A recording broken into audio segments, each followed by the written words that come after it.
Congressman Sean Duffy, Republican from Wisconsin, joins us now. Congressman, what do you say? Great for the good for the middle class, great for business, hopeless for the 1%. Well, I think it's spot on, and the sun is shining a little brighter today with this package finally rolling out. Again, just to reiterate, if you make $59,000 and you're a family of four, you'll have a 75% reduction in the amount of taxes that you pay. And the fact that we go to a territorial system, which is going to allow overseas profits to flow back to America. You can earn money overseas and reinvest back in America is a really great thing.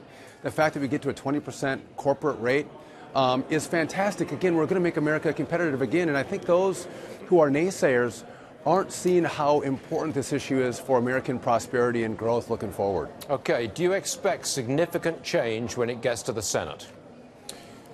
Stuart, I'm done predicting what the Senate is going to do, but I would tell you this, there's been a lot of coordination and cooperation, unlike health care, between the House, the White House, and the Senate.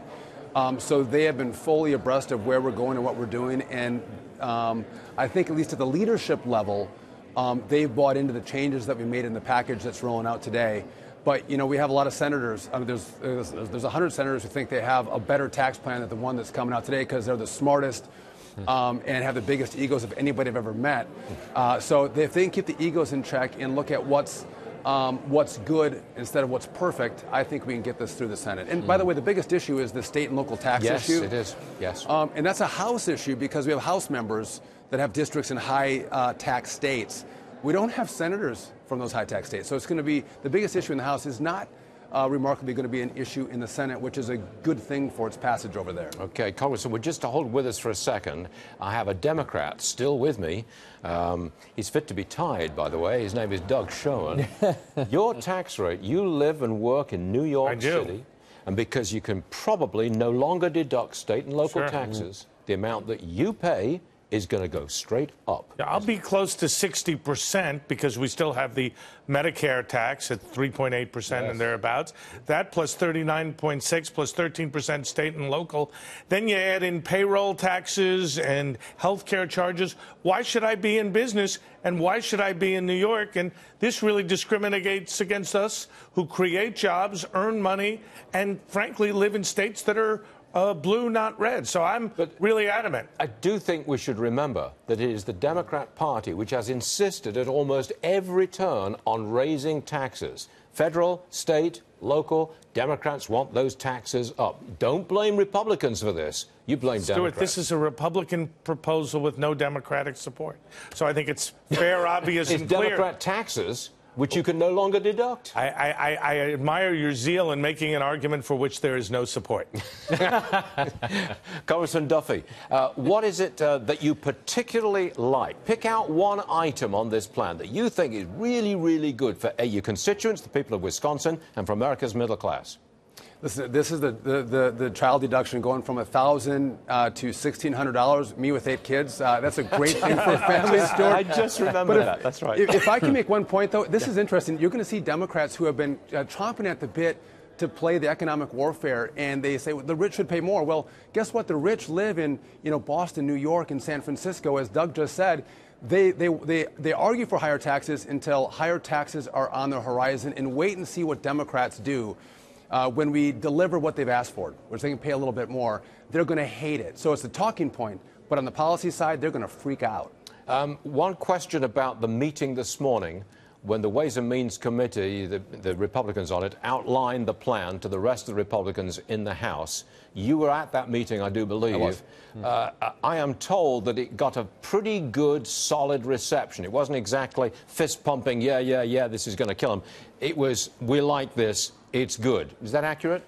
It is. I mean, listen, this is pretty heavy stuff, and we were getting the brief for the first time on the finer points. And whether you heard about the 401k issue, mortgage interest deduction, there's a lot of issues that we weren't sure where the Ways and Means Committee was going to go. So I think all in all, people were pretty happy with how they navigated a lot of the issues that House members had. And I think there was a pretty resounding applause for Kevin Brady and the tax reform team because they did a pretty good job of meeting the concerns that many of us had. And again, I think we're well positioned to pass this through the House, as Paul Ryan said earlier in the press conference. A quick question about the property tax deduction. It's going to be capped at $10,000. we hear that congressmen from New Jersey, which has very high property taxes, want to raise that above 10,000. What's the chance of that happening? Well, so first of all, you know this came in. That was, you weren't going to write that off just like your state taxes. That was included in the SALT, state and local taxes.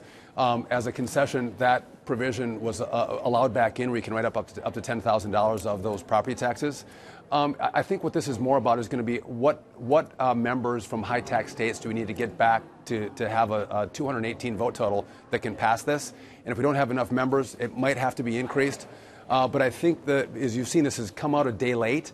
So a lot of those issues, I think, have been worked out with the majority of those Republican members who are from those states. And so I think we probably don't need to make too many additional reforms to that property tax issue. So I think we're going to probably hold at 10,000. You're sort of being cornered here because of parliamentary House and Senate rules. You've got to get this thing marked up Monday, and you've got to get it before the Senate before the end of the year. There's all kinds of rules and regulations on how you've got to do this. It's going to be very tight. You think you can get it done? I do. I mean, from the feeling that I had in the conference today as this was rolled out, I do think we are on track, especially in the House, to get this done. But also, Stuart, the timeline is important because if we want to make this retroactive, I mean, we got to get it done before the end of the year. So that's an important provision for us. So to do tax reform and not let people see the benefits immediately. Congressman, hold on a second. Yes. Retroactive to January the 1st of this year? No, surely not. We're gonna shoot for it. Oh, really? Stuart, that's going to put me in the poorhouse. Because I withhold based on the current law.